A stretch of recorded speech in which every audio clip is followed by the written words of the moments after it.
So guys, this is part 2. Like I said, there'll be different parts to this, because this is hard for me,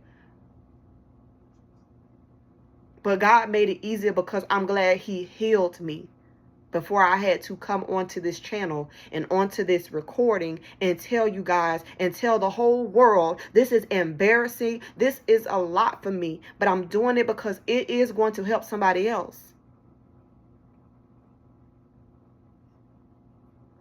So this is part 2. And I know I left off of my first video kind of abrupt because I was hurting and I was getting ready to start kind of tearing up and crying. But God, I just want him to have his way with this, because this is his platform. This has nothing really to do with me. I'm just the vessel. I'm just the person that he's using. But do you guys understand? I had nobody helping me in this. So this allowed me to get into some trouble, run away, lose my virginity. And boy, me losing my virginity opened up another door, because he had stopped for a while. Because getting naked and having somebody read the Bible to me, somebody making me lay down, and them taking their hands and looking through my vagina area. If he really, let's be realistic. If somebody really wanted to find out, that they would take you to the doctor. And if I had lost my virginity, then what? It's still not for you to come and use that to try to hurt me and destroy my mind. Because when I say this destroyed my mind, this was the beginning of me stepping out and just using my body at a very early age. And it may not have been with everybody, but I was out there doing my thing at 15 years old.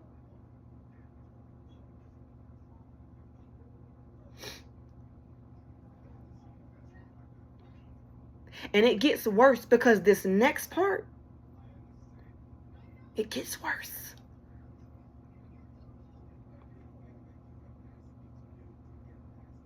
And I pray that y'all don't judge me. But if you do, oh well. I was having sex with older men. And not old, but they were like in their early 20s, mid 20s. I was running away.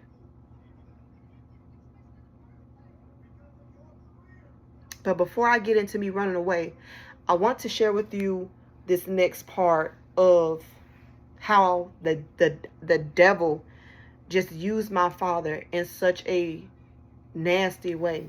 Because there's no way a father should ever even think about doing this to their child.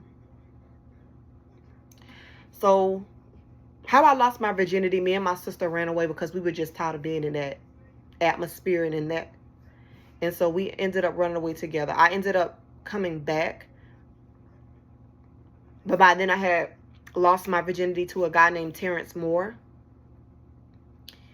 It wasn't somebody I was expecting to lose my virginity to, but it was somebody that I knew. It wasn't a random. I knew this person. I had known Terrence for months, because his brother was my best friend, Tyler Moore. He was my best friend. Funny and just very cool to be around.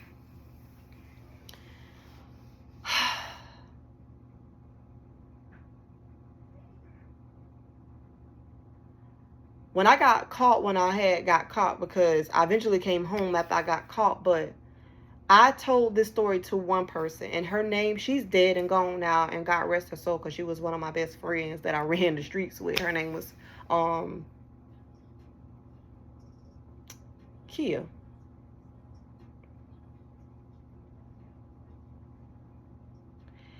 So, and she passed away due to a car wreck, but she was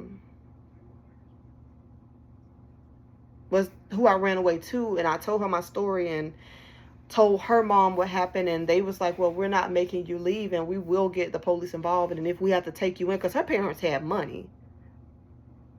Actually it was Kiki. I don't know why I said Kia, but Kiki. It was Kiara. That's her name. Kiara Kiki. And I know this is probably embarrassing to, but yes, her name is Kiki. And I told her, and I think they were at their family reunion, and Mr. Walter and her mom had, and Miss Margaret, that's her mom's name, had, I guess, told my dad, or somebody had told him where I was at, and they had seen me. I don't think Miss Margaret them knew that he was going to show up. Somebody saw me that knew my dad. Said, you said your daughter's been missing. She's here right now at this cookout, at this reunion, and she's with the young girl Kiki. He showed up. I was playing around, and she was like, you can get your stuff from, and you can come to our home anytime that you want to. And she didn't do anything about it. Went home. After I asked them, can I stay for the rest of the thing, and then they can bring me home? And he was like, yeah, that you could stay, and then they can bring you home.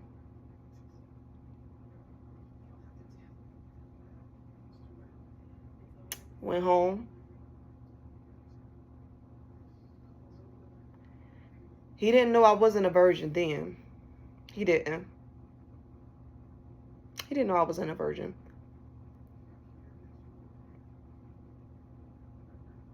So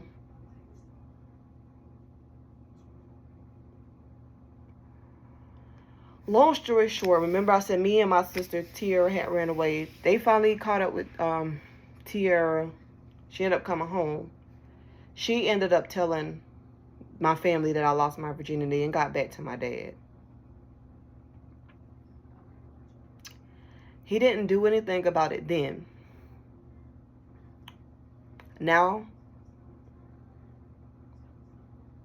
I'm in high school. It's my 9th grade year. 15 at this point. We were homeless, and we finally had got a trailer.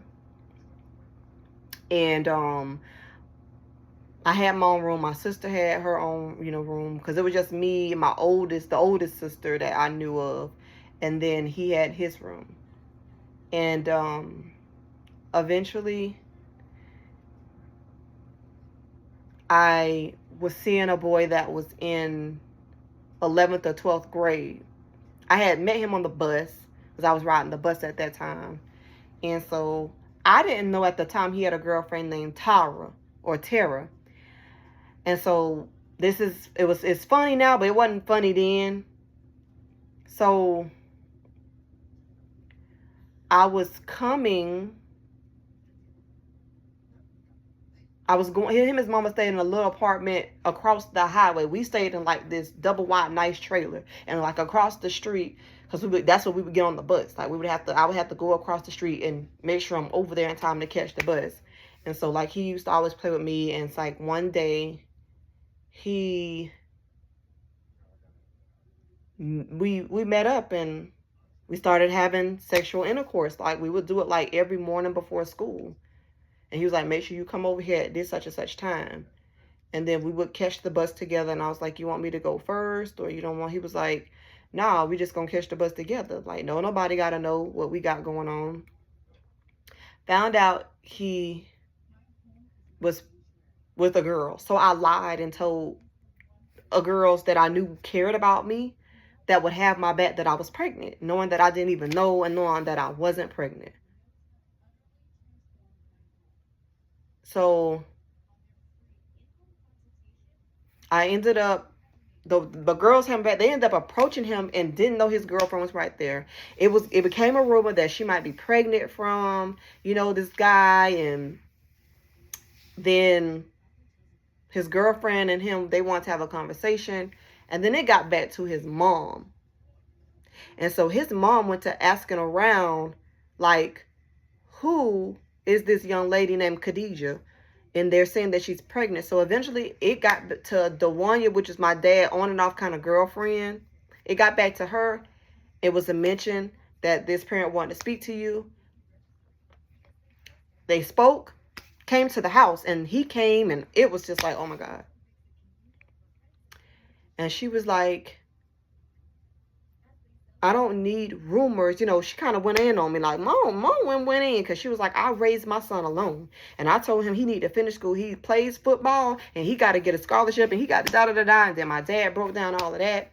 But he didn't deal with me then.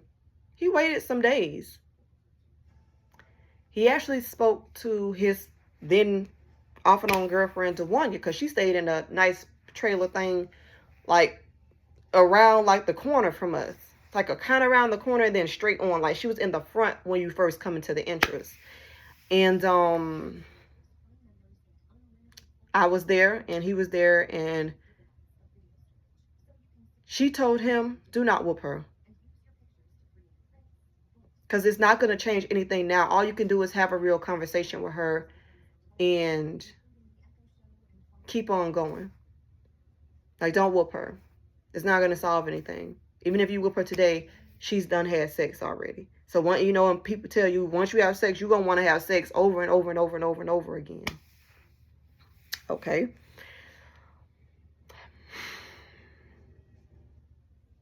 After that, so eventually after I went home that night, went in my room, he was in his room, and I would assume at this time he was pondering about how he was going to do what he was going to do. And he ended up calling me into his room. I'm sorry, y'all. People are texting and calling. I went to his room because he called me into there. I went in there. He said, close the door. Close the door. He ended up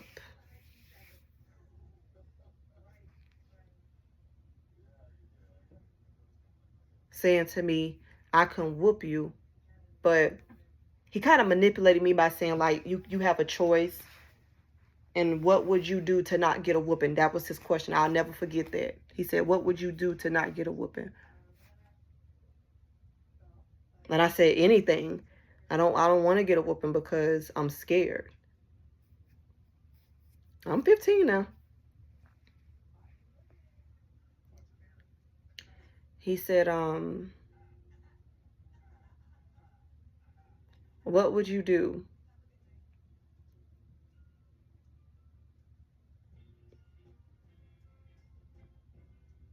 And he said, you know, basically,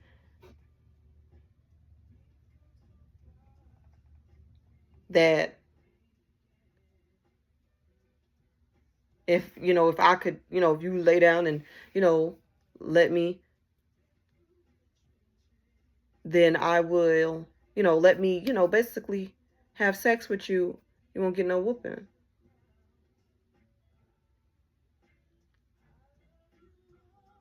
And in that moment, I was yucked out.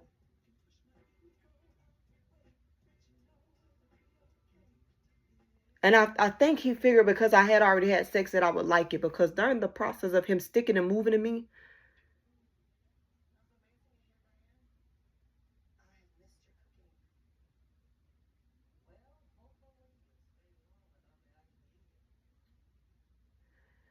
he said, I can tell that you don't like it because you keep putting your hands over your face. Did you expect for me to like it? The grown me now, like, can talk back. Because then I didn't have no power or no strength. I was a weak little girl, confused, and really just didn't expect that this is something that would be happening.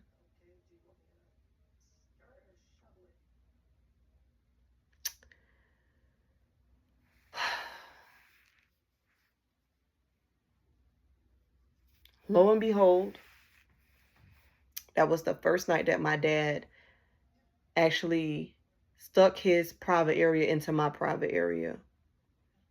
He did not come in me. He pulled out and he did it on my leg.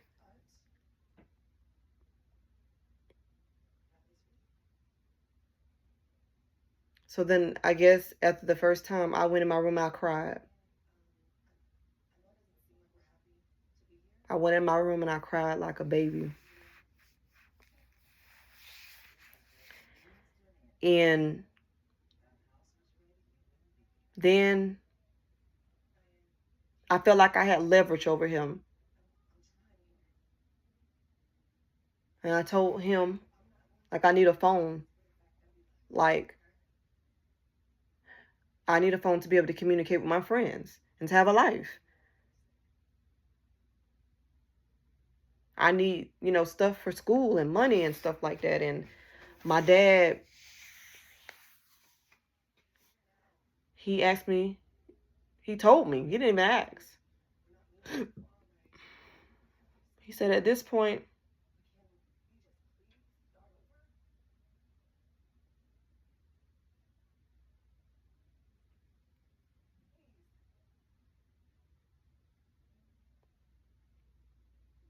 you want all of these things, then you know what you got to do. And I paused because it's so much in this and so many things that was said that I just want to make sure I said it right. Because one thing I ain't going to do is embarrass myself by lying or getting on here and making a fool of myself. Because God is about to be my witness. I wasn't ready to tell my story. But had it not been for someone who believed that this would help other people, I also believe that it will too. And just sitting back and just taking some pauses is like reminiscing the negativity that I went through and the nastiness. And so I laid down. And at this point, he wanted to take things a little bit more further because he was like, I don't know if I could just stick it in you. I think I need to eat you. And I said no. Because in my mind, this was not supposed to be for my enjoyment, because I don't enjoy laying down with you.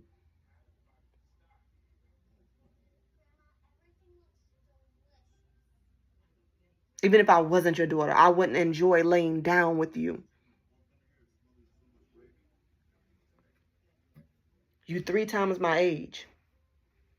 I'm a 15-year-old.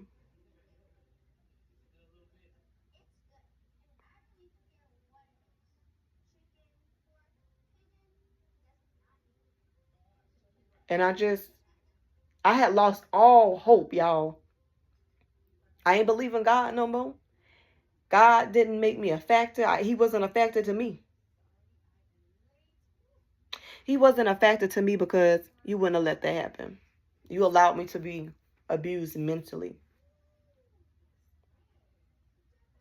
He gave me a phone, but every time I needed minutes on that phone,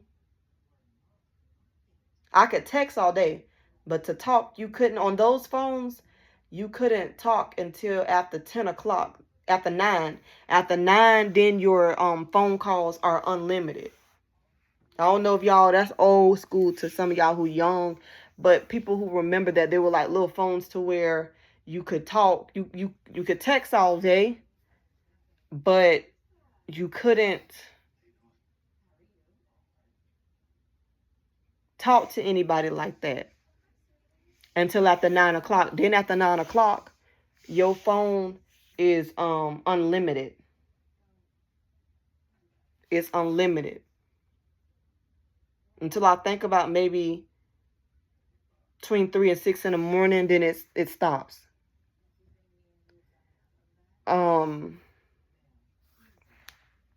So I was hanging out with a girl named Kasana, and he wanted to talk to her, but she just wouldn't take the bait. She wouldn't talk to him at that time. And I didn't tell my friends what I was going through. I was just sneaking out, leaving the house, returning whenever I wanted to, because at this point, what can he do to me? You want me to keep my mouth shut? You want me to keep doing this? Then you are going to let me do whatever it is I want to do. And you're not going to tell me no.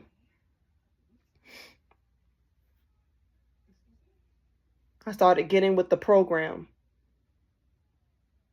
And I started feeling like there was no way out of this because I'm only 15.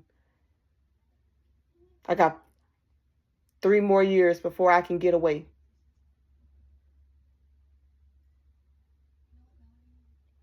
I had a thought about getting a job and just getting my own little place, but I ended up getting into some trouble and going to a program because I was running away. I ran away to Alabama so many different times. I was having sex with a man that was older than me. And he didn't even know. I lied and told him I was 18. But in reality, I was only 15. I was 16 when I went to my program. I was there for 11 months because I allowed everything, being poor, being homeless, being touched, being in the situation with my father, being out there in the streets, I allowed that to mentally break me down, and that nobody would believe me. And it took me a long time because it was a 6 to 9 month program. I was supposed to be out of there between 6 and 9 months, but it took me 11 months because I didn't know how to heal. I was in there fighting. I was in there with an attitude. I was in there with the wrong mindset. And it was so crazy that the same person that did this stuff to me, they came in there to see me. And what only joy that I had received from being in that program, because I had not talked to my mom in such a long time. My daddy would tell me there were certain summers I couldn't go down. I couldn't go see my mom if I wasn't good throughout school. And that's not right. That's not right. But I still love my mom, and I still wanted to be with my mom. That when I finally was able to, I got a leak in how to get a hold of my mom. They found my mom for me. They got her number, and she had to be approved for me to call and for her to send me clothes and stuff in the program, because they could, once you, when you get to your, after your orientation, your parents can send you stuff. Because you go from the pink shirt to the red shirt, which is the first level, to the gray shirt, which is the second. The blue shirt is the third, and the green shirt is the fourth. That means you're going home. Pink or yellow, those are not good. And if you got on that little turtle outfit, that means you in a place where you can harm yourself or other people. I never got in that. But I done went to one of them other color shirts. For fighting and being disruptive and not doing my part, because I was a troubled child. What I had went through, I didn't know that's why I was doing that. I was just angry all the time. Most of the time. If I wasn't having sex or out hanging with my friends and able to do something that I wanted to do, I was angry. I was angry. And it was because somebody took something from me. They didn't, even though he, in the initial beginning, he didn't stick his stuff in me. The problem is that he still manipulated me, and he used God's word to do it. So it was like everything that he was doing and that I had to do to get a phone and to live a life and to go hang out with my friends, it was peace to me because I could get away whenever I wanted to. And in my mind, it's okay to do this right now. It may be hurting you. It may be breaking you down. It may be tearing you apart. But this is what's easy for you. This is your way out.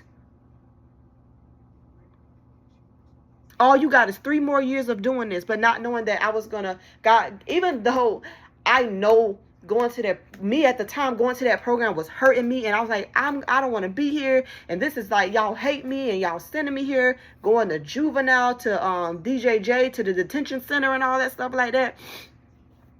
God was getting ready to, he was saving me from that situation. He was saving me from that situation. It may not have been the place that I wanted to go, but it was the place that saved me from being touched by my daddy and still being out there in them streets. Because by that time, I had made a name in the streets that wasn't a good name.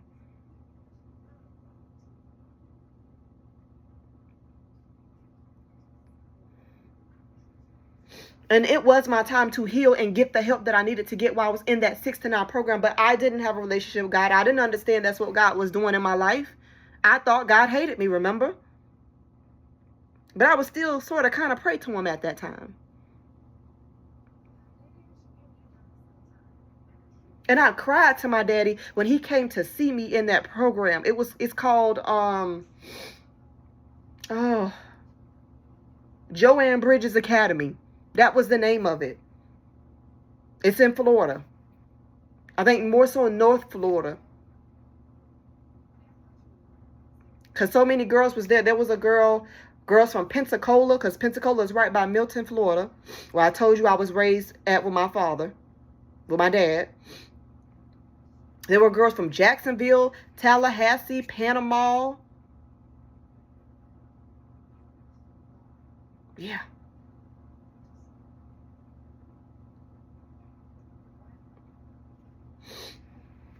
I cried to him and I said, I just want to go home. I don't want to be here, Daddy. I just want to go home.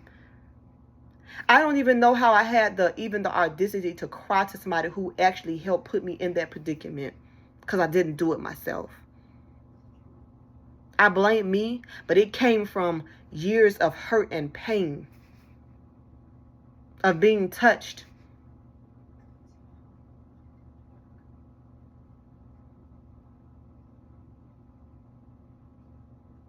That's being raped. Because when you're manipulated into doing that kind of stuff, it's still a configure of it's still something of saying I was raped because I didn't want to do this.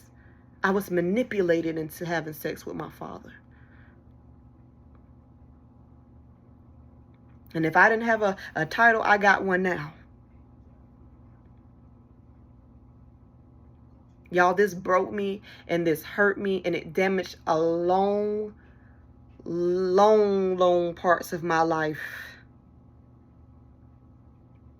But God gave me a little bit of strength when I left Joanne Bridges Academy.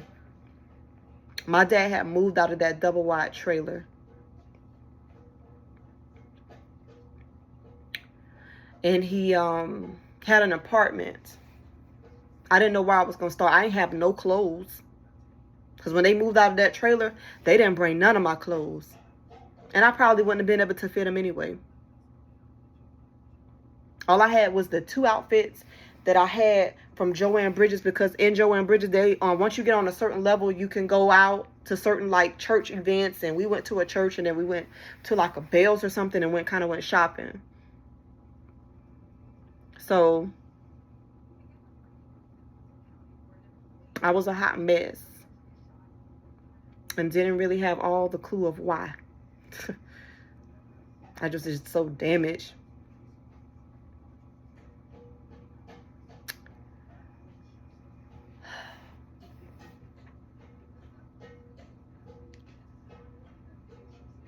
I did find more strength when I came back home. And at this time, I felt like I could do better. We'll go into part 3 in the next video, because that's the end. The end of the torture that I had to go through.